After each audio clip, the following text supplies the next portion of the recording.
再来看宜兰哦，宜山乡的七贤村、东山乡部分所在嘛拢淹水。宜山乡的七贤村哦，水淹到厝里，家具拢浸水。民众昨午是规暝拢未困着，透早就开始拼厝内。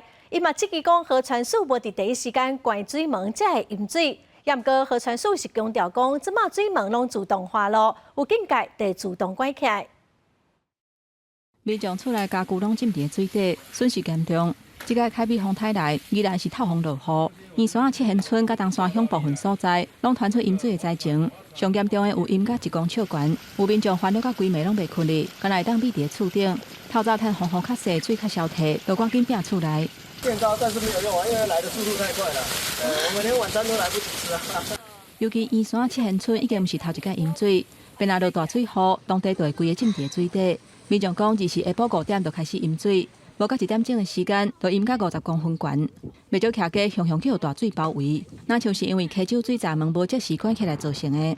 现在完全是用自动化的自动水门，自动水门的原理就是利用那个内外水平衡的，只要外面的水位高，它就自动关闭了，不会说有任何倒灌的现象发生。河川署表示，即马溪州水闸门拢是自动的水门。只要南洋溪外口是的水，比溪州排水顶顶内底是的水较悬，就会自动关起来，并无伤早甲伤慢的问题。这个水闸门伫24晚5点10分就关起来，因为内底是水伤济，抽水机放袂离，才会致使淹水。地方希望会当赶紧起抽水站。近期那个宜兰县政府有在规划做那个大型抽水站，我们期许县政府能让这抽水站的工程赶快进行。不过，溪州排水的问题，管理单位是农水署宜兰管理处。当地抽水站兴建规划报告，考虑民众生命财产的安全，已经由县政府替农水署代办完成。